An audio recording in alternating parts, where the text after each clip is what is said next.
is going to take us through the session. Please feel free to write any questions you've got in the chat as we go along. But I think what we're going to do is wait till the end to answer those, but definitely put them in as and when those questions come to you.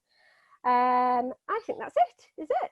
Do I need to say anything else, Maze, or are you? No, I believe that's everything. I'll take over from here. Cool. Well, thanks, Moana. So hello everybody, my name is Mace. I'm the account manager here at Shortlist Me. So I look after all of our university partnerships, our independent schools, our colleges here in the UK and overseas as well, New Zealand, Australia, North America. So this exciting tool is not only available to yourselves, but there's hundreds of thousands of students around the globe having access to our capabilities. So I'm going to run you through various different things today. I'll show you some more on the next slide. But what I'll do is I will remove my video, so you won't see me anymore. It helps me focus on talking to you guys as opposed to seeing myself pop up in the corner. In fact, interestingly enough, if you use Shortlist Me, you'll be able to develop those sort of skills. Clearly, I need to use it a little bit more because I get distracted by seeing myself. I don't know if it's vanity or if it's just the Zoom technology, I have no idea. But without further ado then, I will stop my video here. Now, for any time people are struggling to hear, pop it in the chat. Moana, if you can please let me know if there's any issues at my end with regards to sharing this with you today. Yeah. So, as I said, my name is Mace. Grateful to be here today to show you through acing video interviews, essentially. I'm going to walk through some various different things with you today. So, what I'm going to go through today then are these things here. Preparation about the company, preparation about the role, and then understanding your experience. Now, a question here to all of you. Now, this isn't anything for the chat function. It's just for yourselves to think. Out of all of these options here, what do you think is most valuable or most important to the recruiter? Now, you might think it's preparation about the company, preparation about the role, but we believe it's all about being able to understand your own experiences. The recruiters, the hiring managers, the company, be that a graduate role, an apprenticeship, whatever role you're going into, they're interested in hearing about your experiences. So your experience is key above all else. They want to know what makes you unique and if you and how you can do the job that you're applying for. So let's just think of this now then as a standard recruitment process. And some of you may already have gone through one of these, or you may be going through them in the next few months or the next few years even. So a standard recruitment process is usually the following. So you'll search for a job, your dream job or one that you want to go for. You'll find it, you'll apply for the job. Now that might be a really, really long, and I've been through them, really long application process, tons of questions you've got to answer, uploading documents, all sorts of things. Some of them are really, really long. Some of them are also quite short. Now, once that's done, that CV that you've shared with a resume, with some text, whatever you're trying to share with them, they're going to digest that. So that's going to trigger something to their applicant tracking system. The recruiter's going to log in. They're going to see your application. They're going to read through your CV. There is sometimes automation that will screen out various different elements. I mean, we're not going to focus on that today, but they're going to look at your CV and they're going to see if you're going to be worthwhile passing on to the next stage. So if you are a promising candidate, you're going to be put forward to a video interview. Now, some recruiters prior to a video interview may have situational judgment tests or some element of gamification or some other tests, usually in the more technical roles. But let's say in this example though that well done, you've passed the application stage and you've been invited to a video interview. So you receive an email, it'll be a link to a video interview. Now, that might be a link to a shortlister interview. So our sister company here at Shortlist Me is called Shortlister. That's a product used by the likes of MasterCard, Howard Kennedy, CBRE. They'll use our tool to screen their candidates. And there's plenty of them out there, the likes of Sonru, HireView. You may have heard of them, Launchpad, and they all vary. But you'll be invited to a video interview. Tends to be the next step, and it is used as a replacement for telephone interviewing. Now, video interviewing is a lot more efficient, it's a lot more effective, and it gives the recruiters the opportunity to get eyes on you, to see what you can bring. Not just your verbal communications, but the non-verbal comms as well. They can assess those better, far greater through video interviews. So, which one are you? So you've got this email now that says you've been invited to a video interview. Are you filled with excitement and cool confidence? Are you brimming with that excitement? You're ready to rock and roll? You're ready to hit it and ace the video interview? Or are there panic and nerves? You're thinking, oh goodness gracious, what is this? You know, what do I have no idea what to expect. I'm not confident or competent on video interviews. I don't know what to do. Now, this all depends, and have a little think now on honestly think about where you see yourselves. Now, for those of you who are confident, this is great. This is fantastic. What we're going to do today is make sure you have the competence to back up your confidence. Now, for those of you who are a little bit more nervous, to come into that second bracket there, we're going to help move you towards being more confident by giving you some tools and techniques that you can use. So we're going to try and improve, regardless of whether you're excited or whether you're full of panic and nerves. We're going to help prepare you far better for video interviewing. Does that sound good? I hope so. But I will also reference later on a little bit of my experience of going for a video interview. Now, I acquired my job through a video interview, as to be expected. I work for a video interviewing solution, and we'll talk a little bit about that later on. Now, let's talk a little bit now about company preparation. So, before we get started on this, I want to explain a mindset that is really helpful for you to get an advantage. And it's quite simply this. You want to figure out what the 95% of people do in any given situation and do the opposite. Now, I've shared this before with some other universities, and you've got to be very sensible with it. Now, I'm not saying that if your cohort on your module or on your degree is trying to pass an exam, then you should try and fail it. That's not at all what I'm saying. It's more about finding a different way to study for it, or spending more time studying for that exam. So if you think about it in regards to preparing for a video interview, preparing to interview for a company, you need to find different ways of doing that. Or perhaps even spend more time than others will do on preparing for interviews. And we'll talk through that today. So how many people here think that, or how many people here would call a recruiter prior to having an interview? Now, that was not something I did. So if I look back to graduate roles that I'd applied for in the past, I can tell you now that I did not call the recruiter. That was not in my mind to do that. So if you think that probably 95% of people are in the same camp that I was, now you need to be the 5% that do call the recruiter, and therefore will have that advantage. So let's talk through some of those points now. That's what I'm going to go on to now.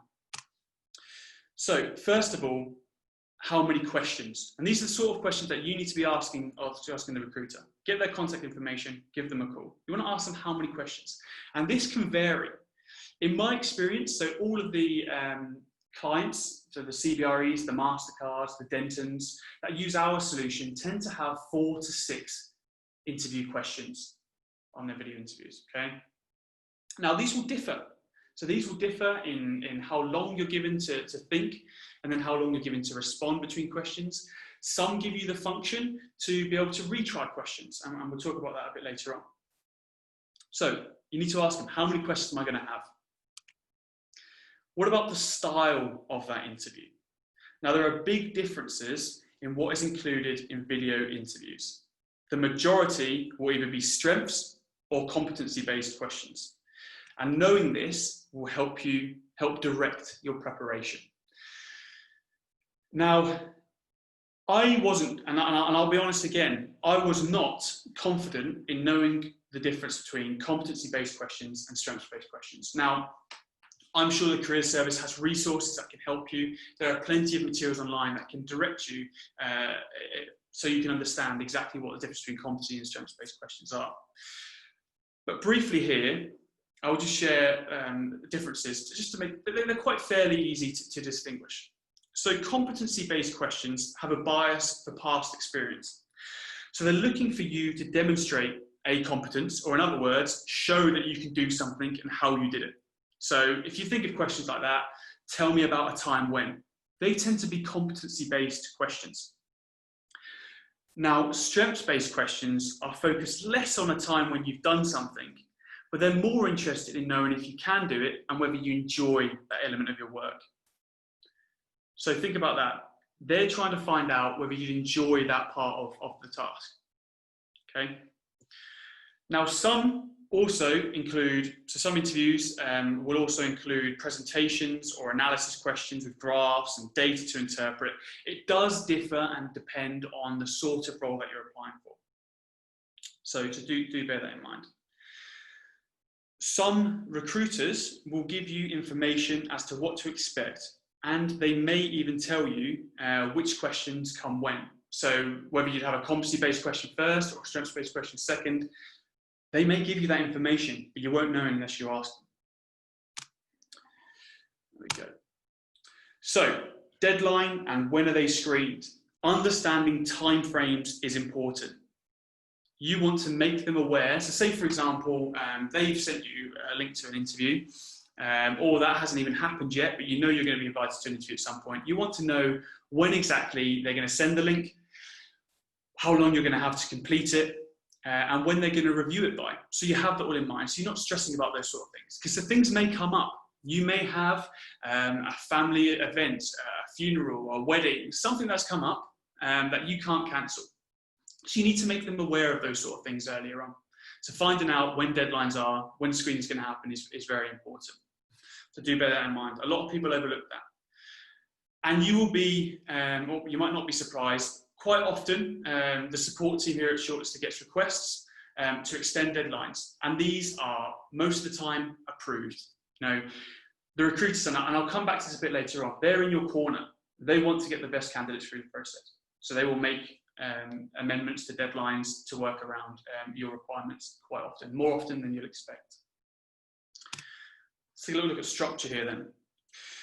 So knowing how much time you have to prepare an answer. So in the process, now this whole, everything I'm talking about here can be replicated on ShortListMe. I should also mention that Morwenna has put in the chat links to the marketplace where you can go on and practice interviews. So all these things that I'm talking about here, you can actually see live. You can go through and you can practice. Okay, so structure.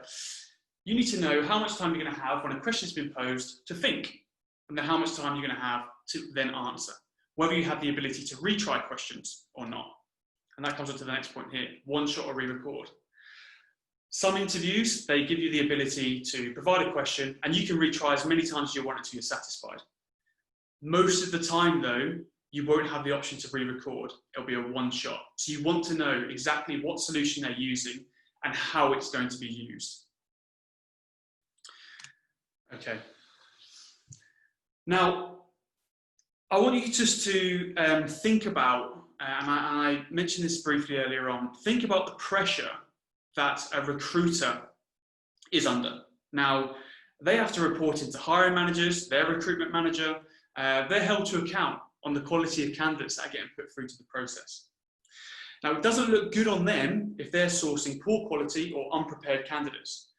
So I will say this, that the recruiter has a bias towards you. Okay, they want you to succeed, they want you to do well, because it makes them look good. It's as simple as that. So they're on your side, and more often or not, you will be able to draw a lot of valuable information out of them. So the stuff that's listed here, I'm confident in that they will share that sort of information with you. Because if you do well, it will reflect well on them. I hope we're following. Again, any questions, please put into the chat. We can discuss them at the end of the session today. Okay. So let's have a little think then before we proceed on about where we can research information about the company. So we want to also build our company intelligence, okay? We want to know more and more, as much as possible about the company we're trying to apply for. I know this all sounds so obvious, but you'd be surprised how many people know very little. And a lot of the time it comes down to applying for many, many different roles. I've put myself in that position before, okay? I've applied to tons of graduate schemes, and then all of a sudden, I have no idea the role that I've applied for, anything about the company, and it's a trap we sometimes fall into. And I appreciate in the position that you're all in now, there may be fewer roles on the market, graduate roles. Therefore, competition for the roles that are there is far greater. So bear that in mind. You might not have the opportunity to apply for as many roles. So you really need to ace the one that you are applying for. Now, I hope this doesn't cause any competition. You might be on here with one of your pals and you both applied for the same role. That's not the point I'm getting at here. Well, healthy competition is great, we all know that. But it's about really trying to ace each of these points to put yourself ahead of the rest, okay? So, company intelligence. Where do most of you think that you would find information on the company? So, company website is the first one. That's the one that springs to my mind when I think about company intelligence. Most people will say that as their first choice. Okay, so if 95% of people are saying they look on the website, the company website, you should start finding other resources to wow the recruiters. Okay, it's about being in that 5%. Being that 5%. It might mean, yes, you look at the company website, but you don't stop there. You look elsewhere as well. Okay, and we'll talk about some of those things just now. What about Glassdoor? Glassdoor is a valuable tool. I will still use Glassdoor today. I find it an excellent resource for people that I know that work for various companies, what their recruitment cycles are like, what it's like to go for an interview with them, all that sort of information I use and I draw upon as well, even today. It's a very valuable resource. Let's go through Times Top 100, Rate My Placement, Labour Market Software, okay? So, I've listed a few common ones here. Company website, Glassdoor, Times Top 100, Times Top 100, Rate My Placement. Now, the one that you might not be familiar with is the labour market software. Now, this can include one called FAME, Financial Analysis Made Easy. Now, Swansea has this available for you to access. I've got the link right there, so when I share the PowerPoint with you, you'll have access to that link. It's a great place to gather company information, articles, sometimes even SWOT analysis. You can get tons and tons of information from there as well. Now, on the left-hand side of the screen, so that image you can see right now, this is Target Jobs Top 300 Graduate Employers. That will give you information on the company as well as the competencies or strengths that you're trying to find. Now, I appreciate that's a hard to see image there, but it will highlight commercial awareness, communication skills, initiative, problem-solving skills, teamwork skills. That's for capital company. They're the sort of competencies they're looking for. So if you go and look for a top 300 guide, you should have those in your career service. Give them a read. Fantastic information in there. And we actually partner with Target Jobs, so I can vouch for them. They're a fantastic resource book. Excuse me. The important thing, though, so you can do all of this research, you can know everything about the company, but just knowing about the company is not the whole. It's not the whole picture here. You need to link it to your motivation. Don't just state fact. Okay. So let's say, for example, you might say, I want to work for a large company with big name clients because I want to work on large projects that will have recognition attached to them, dealing with complex and challenging situations and working with many teams to solve the issue. So you're not just saying, oh yeah, like Allianz is a really big company, which is cool. You're sharing why being a big company draws you to them because of complex, challenging situations, working in many and large teams. So you're linking it to your motivation. Or it might be, I want to work with a company with smaller sized clients because you can build a strong relationship with a client, manage the project from inception to completion, and build your knowledge and reputation as a generalist. Now, that might be your motivation. So you're linking it to the company there, not just stating fact. Now, if I use my case, I have been to interviews for large companies. I won't name them. Very large companies, very large graduate programs.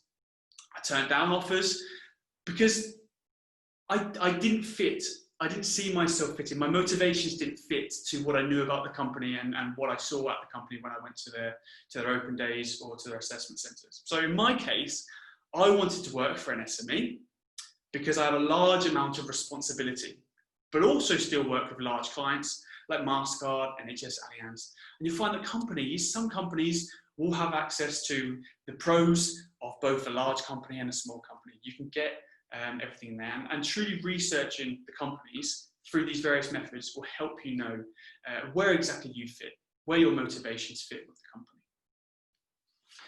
company. Okay, now let's move on here. So we're going to move on now to understanding the role, okay? So there we go, skip through those and we'll go through these now. One of the biggest problems recruitment teams have is that candidates or students, graduates, they don't understand or fully appreciate what a job entails. Now, this is one of the main reasons graduates can leave a job, and this, of course, is very, very expensive for employers. You need to be able to get clear on the job, understand exactly what the job itself entails, okay? A great thing to do is show the interviewer that you know 100% what the job will entail. The good and especially the bad, and that despite this, you still want that job, okay? Very, very important. You want to find out the daily, weekly, monthly tasks and goals. You want to truly know what the role entails. Now, a way that you can do this is speaking with people who are doing the jobs. Perhaps you have friends, contacts, you can get on prospects. They have a large range of job profiles that you can look at. The chances are your job will be on there, okay? The chances are you will know somebody that works, perhaps not for the company, but within that sort of role. And if you don't, we'll talk about that in a little while, about the power of LinkedIn. It's a fantastic resource. So let's say you know somebody or you've connected with somebody who works in a similar role to the one you're doing or the exact role. It's important to have 3 questions that you could ask that person about what their job entails so that you can get a better understanding of it. And that's the sort of thing that you need to be doing now to set yourself apart from the rest, okay? Find those people. I don't mean track them down. I'm not telling you to hunt them, follow them home, nothing like that. Connect with them, talk with them, ask them questions, because you can draw on this. You can say, well, my contact here said that working in this sort of role entails this. It's showing that you have those connections, showing that you've done that research. That will work miracles for you. So let's talk about getting connected then, okay? Now I'm going to give you a quick way to find people who might be willing to help you. Now, if you don't currently have a LinkedIn profile, get one. Free to set up. You don't need one of those premium accounts, or any of that fancy stuff. Get a LinkedIn account, register one, you're up and running. It can really help you out, and I'll explain that why now. Have a little think now, and some of you may know this, how many alumni from Swansea you think are on LinkedIn? Now, this is people who have signed up to LinkedIn and put their university name in their profile. Some people don't claim their university, you know. Swansea is a great university, so I'm sure you all will. Some people don't. So how many of those people are alumni on LinkedIn? So let's see here how many people are alumni on LinkedIn. I don't know if you can see that highlighted in red. 68,000 plus people on LinkedIn are alumni of Swansea University. How many people is that you could potentially reach out to, and they might have the same job role that you're going for? Okay, so you want to go on LinkedIn. You want to search for Swansea University. You want to go on there, you want to follow it, you may want to follow it. You have an option that you can see on the right hand side there, home, about, jobs, alumni. You'll click alumni. You can find out where they work. You can see a lot of them stayed on at Swansea University. Now I've taken a quick screen grab of the top 4. Now you can find out where everybody works, where they live, so where has their work taken them, what they do, so what sort of roles they're working in, and what they studied. So how many of these people studied this role, and then did they actually go into that profession? So if I speak from experience, I studied international relations, so diplomacy, warfare, security. That's where my passions lied when it came to education. And now I'm in account management and business development for a software firm. You know, it doesn't always work out the way. You can find from discussing with these people why they went down those sort of avenues, what was it that drew them to those sort of jobs, those sort of roles. Okay, and I want you to connect with these people. Okay, now don't be put off by any messages that will try and deter you from connecting with those you don't personally know. So when you hit connect with somebody, it will have a message. It says you can add a note, and it will say, please connect with those people who you'll have a better chance of connecting, or something like that. Don't worry about that. You can put a note in there and say, hey, I'm a student at Swansea. I can see you're working in this role. I can see you also went to this university. Can we please have a 10-minute call, or can I please send you some questions, and you can tell me a little bit about what it is exactly you do. More often than not, you will find that connection between being Swansea alumni or whatever university alumni is going to work in your favour. Okay, I've done that. Okay, I have messaged people, even in my role right now, through business development. So trying to find new partners, new clients. Having that alumni connection has helped me out in brokering relationships and starting conversations, and it will work for you as well. So get on LinkedIn. I think that's the message I'm trying to share with you here now. Okay, let's move on then to analysing the job spec. Okay, click through those there. Now, this is a really important step which some people miss out as they focus primarily on the company research as well as their own experience. But understanding the job spec is very important, and I'm sure some of you are just like, duh, like, of course it is, but it is often overlooked. Okay, so in the job spec, now this is the job spec that you have found when you applied for the role.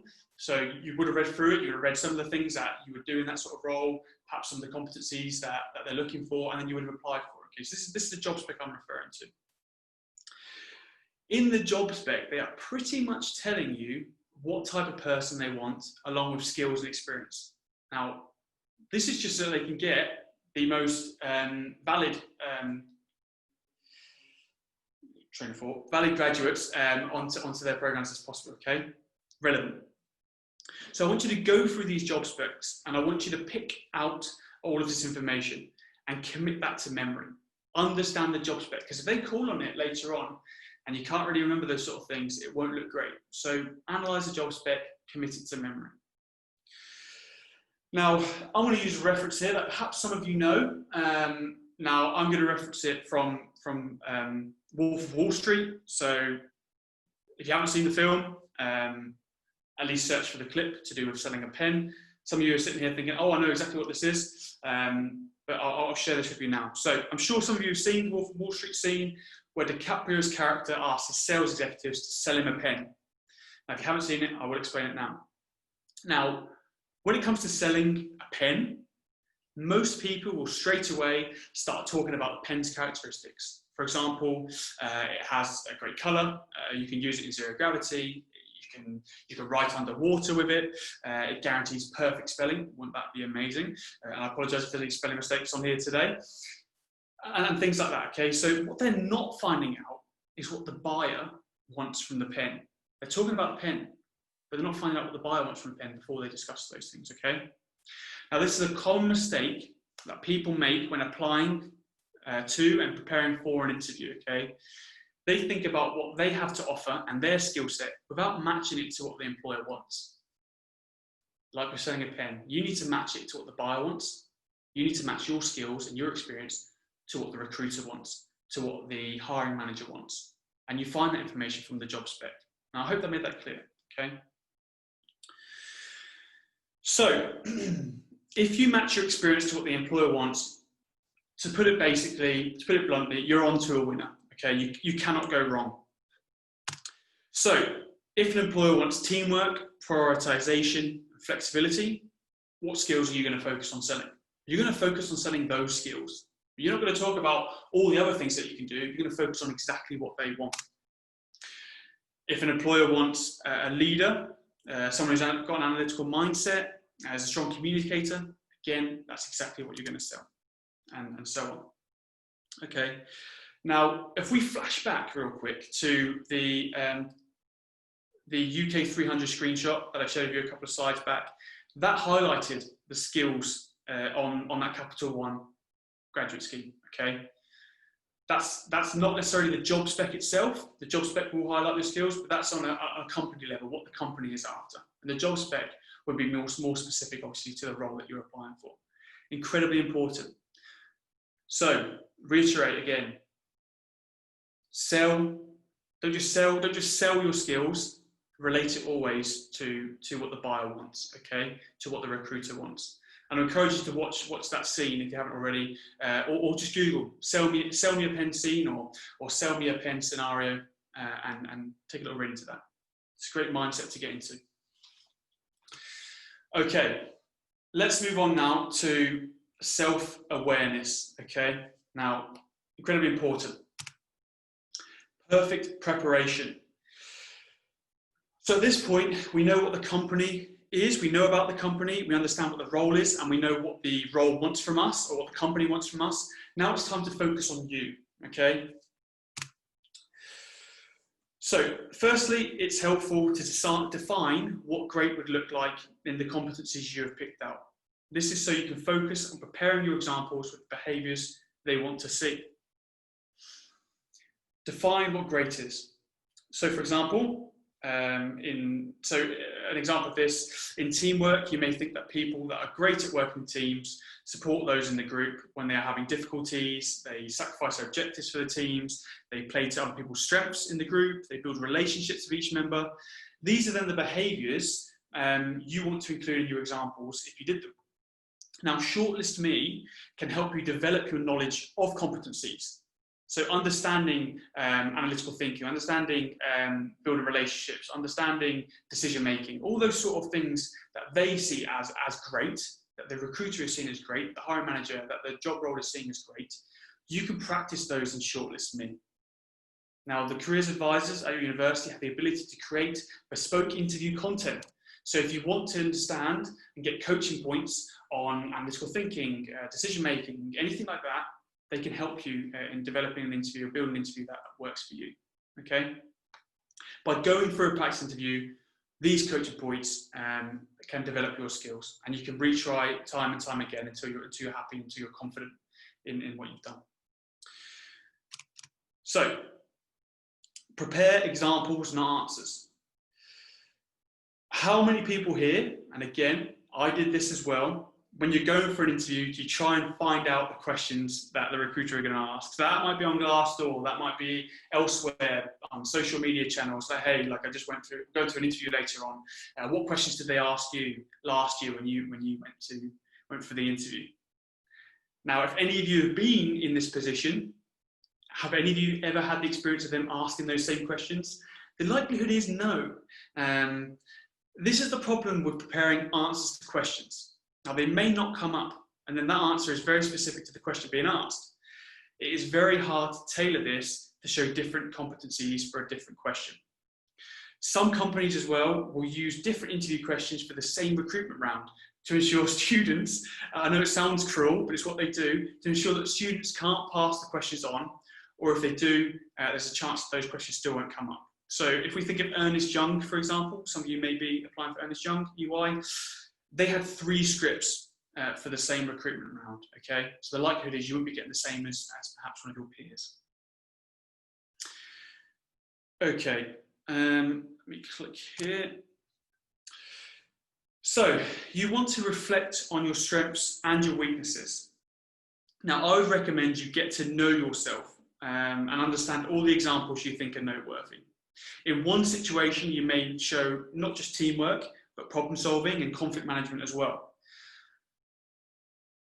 So you need to find examples that relate to the competencies that they're looking for, okay? Because you will find that a lot of your examples may relate to 3 different questions based on 3 different competencies, okay?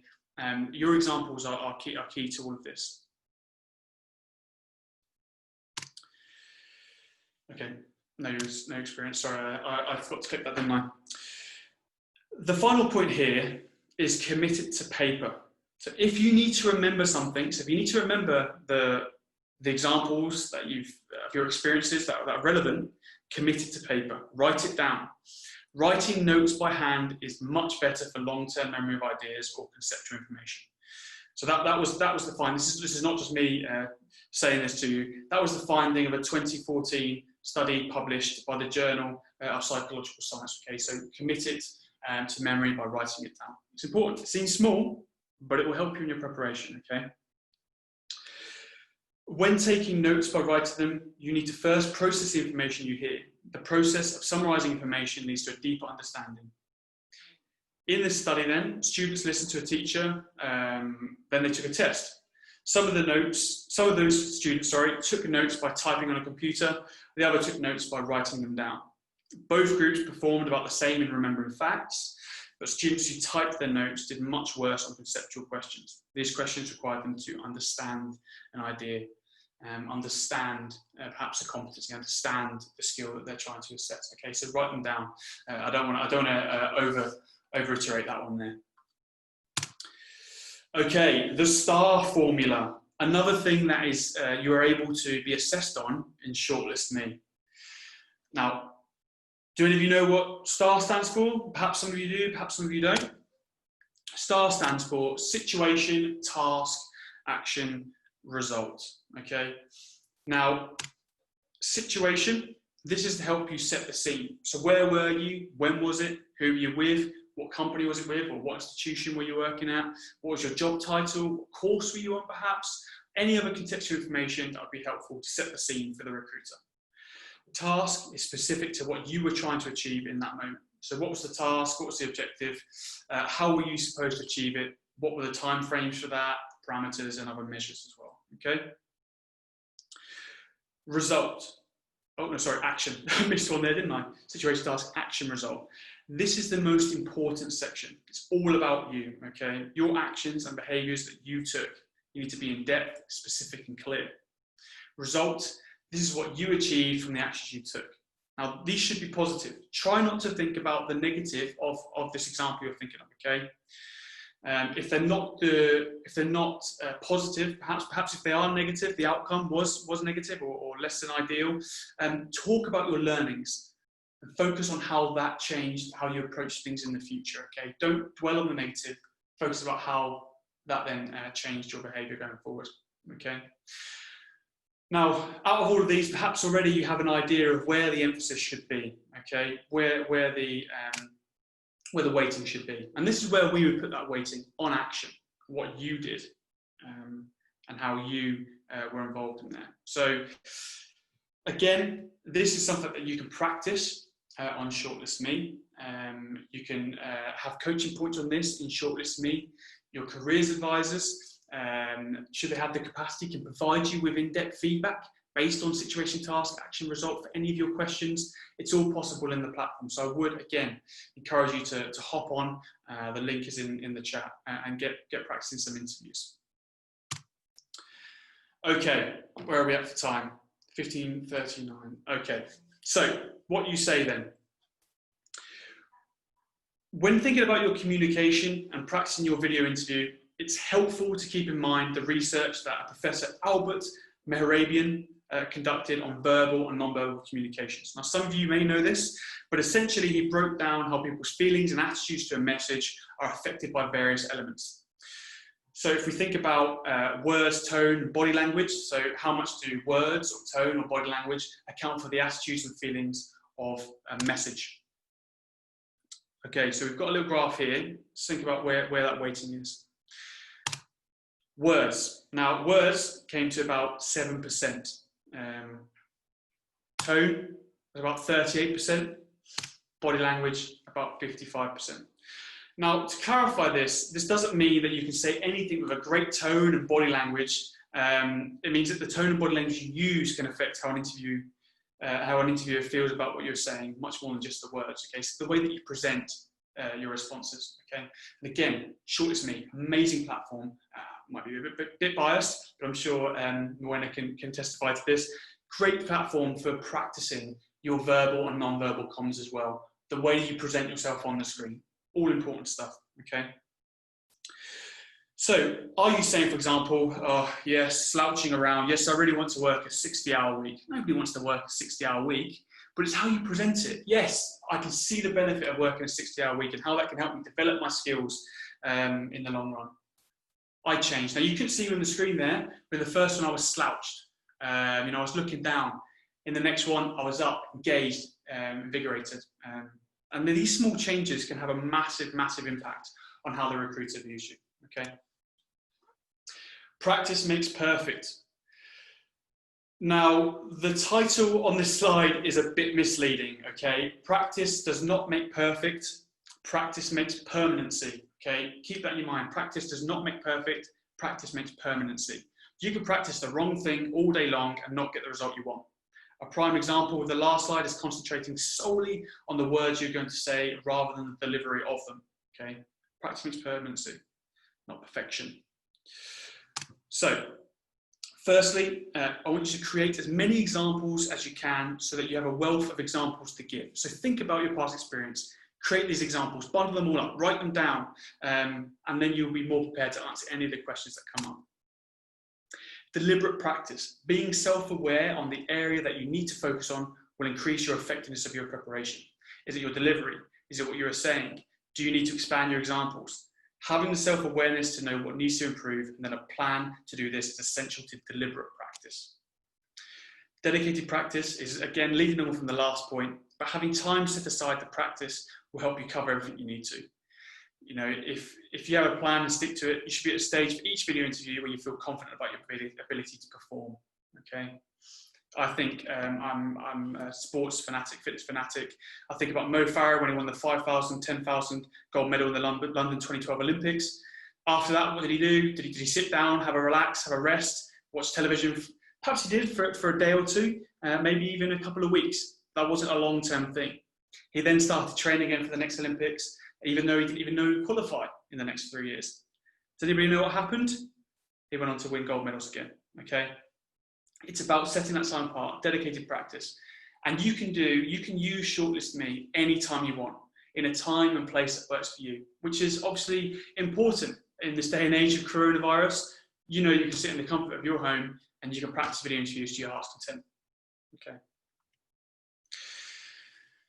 Now, you have the ability, of course, to record yourself. That's where Shortlist Me comes in. You can retry questions, or you can put yourself through a pressurised interview. You can request to be put through an assessed interview, so it goes from question to question to question with none of the coaching points to really practice the pressurised scenario as well. Okay. Now, we've got a bit more time here. I'm gonna speed through this here on leveraging bias. Now, you will have access to these slides. You'll have access to this recording. Now, I would encourage you to take a little look about this here.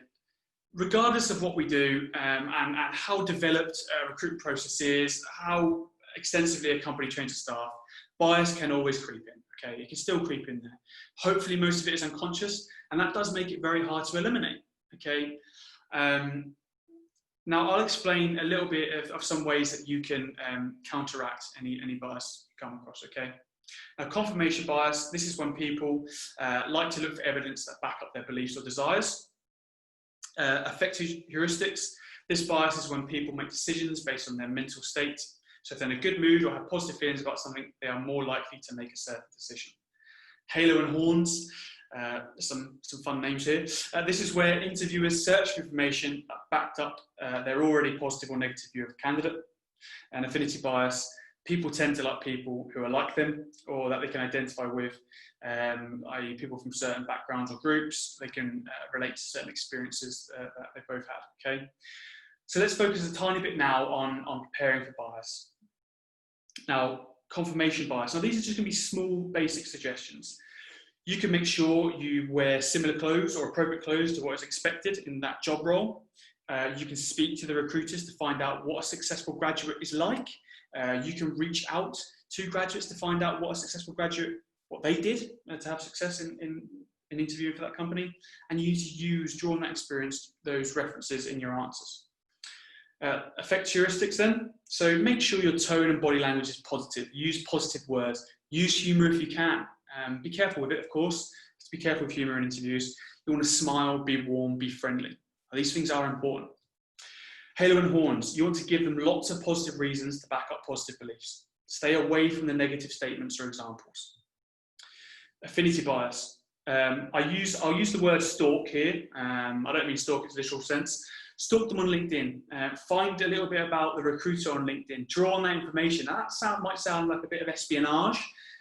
Get to know the recruiter that you're going to be dealing with. It may work in your favour. Okay, you can speak about experiences that you've had that relate to there, and that might work in your favour. Now, if you want to learn a little bit more about your unconscious bias, understand bias a bit more, look at the Harvard IAT test, the implicit associate test.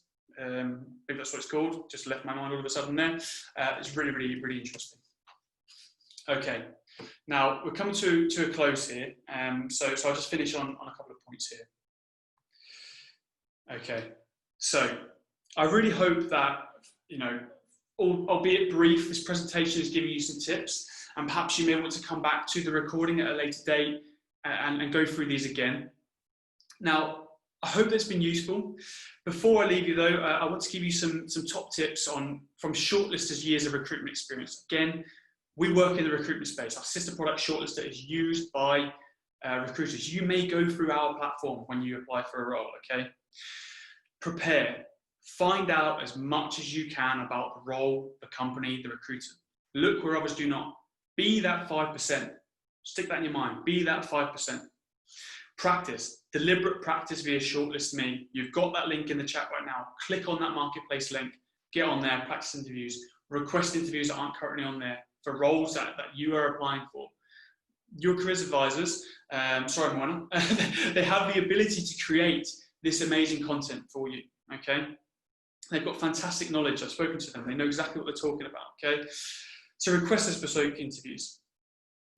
Take comfort in your preparation. So use the knowledge that you have done a lot of prep to help alleviate your nervousness. So those of you who are nervous, don't worry.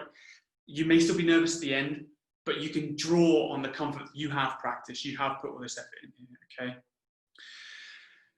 So the next one is limited time to answer. With all the prep you do, remember that these aren't normal interview scenarios. Video interviewing is not like an in-person interview, okay? It is not the same. Remember that you're going to be timed, and it's essential that you get used to answering and timing yourself and keeping within certain parameters. And you can again do that on Shortlist Me. The final one to finish on is Murphy's Law, okay? This is a great law to end on. It's one that I live by and I've experienced 1,000 times, running webinars, running sessions, okay? This law states that if something can go wrong, it probably will go wrong, okay? So make sure you not only think about the positive, but spend a small amount of time thinking about connection issues, what happens if there's no audio, if someone wants to call you or knock on your door in the middle of your video interview, and if you're expecting a Domino's pizza delivery, okay, cancel that, I'll say that now, cancel that. All those sort of things you need to be aware of, and what you would do or how you would react if those things came up, okay? Practice those. And video interviewing solutions like Shortlister, for example, will give you an environment to practice all of these things before. You will have equipment tests, okay? You'll test your audio, you'll test your camera, all those things you'll do on a video interview solution.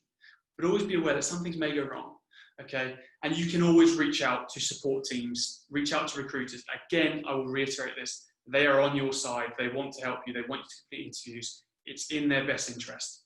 Make them your friend, make them your ally, and they will help you. Okay, so this is just some of the people that we work with. There are obviously many, many more. So some of those names, some of those brands you will know about. We add to those all the time. Thank you all for bearing with me, for listening through. I hope it's been helpful. Moena, if you're there, I think it'd be a great opportunity now to get the chat up and see if there are any questions. Sorry, I was muted. No, that's fine. No problem. Yeah, we've got a really good question from Jenny. So I think sometimes there is perhaps a misunderstanding with students that there are two different types of video interviews. Yes. And so can you just kind of explain? Can you explain the two different ones, and then kind of really underline that Shortlist Me, I suppose, is aimed at the ones that are not face to face, but it can still be really useful, can't it, for both? Very good question. Very, very good question. So yes, exactly. There are two types of video interviewing solutions out there. You have the pre-recorded solution, which is a shortlister. It's what Shortlist Me specializes in, and you have live interviewing. So live interviewing tools, for example, Zoom, like we're on right now, Skype, Teams, some video interviewing solutions will have a pre-recorded capability and a live capability. So that's the difference between the two, okay? Shortlist Me, it will give you the skills to be able to perform in the live interviews as well as the pre-recorded. So just by completing the Shortlist Me, it doesn't mean that you have no chance of doing a live interview. You're even more prepared for those experiences. We do find, and you will come across this, that the majority of graduate employers will screen first with a pre-recorded interview. And then after that, they will then invite you to a live interview. That tends to be the case, okay? And live interviews are, of course, now with Corona, replacing the in-person interviews. So norm is screen pre-recorded, so question by question. So the recorded interviewer will pose a question, you will respond to it, you'll move on to the next question, so on and so forth. And then after that, you may be invited to a live interview. Does that help clarify between the two? Hopefully. Hopefully. Jenny, if it doesn't, can you... I'm actually unmuted. Can you hear me? Brilliant, yes. Okay. Yeah, no, thanks for answering that. And I kind of think I'd be okay with a pre-recorded. It's the live interview that I feel more uncomfortable with. Yeah. And I'm just wondering, where can I go to get information on how to sort of present myself well in that? Well, so if I come from a Shortlist Me side of things, so when it comes to the pre-recorded and you practice on Shortlist Me, you are, of course, your responses is being recorded. So all of your verbal, non-verbal comms that you would have in a live interview, albeit there's no bouncing back and forth in conversation, those things can be assessed and analysed by your careers advisor. So the likes of Moana, they can go and they can assess you based on your verbal and non-verbal communications. They can put in lots of text boxes. They can pull tons of information and feedback to you based on that. So that's where Shortlist Me comes in. With regards to live interview prep, that would probably be those one-to-one sessions on Zoom with your careers advisors if they provide those at university. I don't know if that's something you do, Moana. Okay, thank you ever so much for answering my question. No problem. Thanks for the presentation. I've made loads of notes and some really good tips in there, some stuff that I didn't know. So thank you, and thank you again. Oh, it's good to hear. Thank you. Can I just add, for Jenny and for anybody else, we've actually got a program that's running at the moment, allowing students to have the opportunity to have a mock interview with an employer. So we've got about 50 students, I think, that have got involved in that over the summer. So Jenny and anyone else, if you want to have that option of kind of doing it in a nice, comfy environment, to have that practice, then, send us an email and we can get you involved. I've put the email at the top of the chat, so it's right back at the start. Thank you. But that can be a really good way of kind of practicing in a nice, safe environment where you can try it out. But I mean, really, I would say as well, any Zoom calls you're doing with family, just have a look at kind of where your eye contact is, your body language, kind of assess how you think you're coming across. And the thing with Shortlister is that it will record you, and you can watch that back, so you can actually have a look and analyse your body language, how you come across. I mean, I use my hands a lot. So you can kind of have a look, how that looks to the other person, and then that can be a really good tool. Thank you. No worries. Anyone got any other questions that they would like to raise? I think you've obviously been very comprehensive, mate. Oh, I hope so. I think the main thing really is to follow the link that we've put at the top of the chat and go and have a play.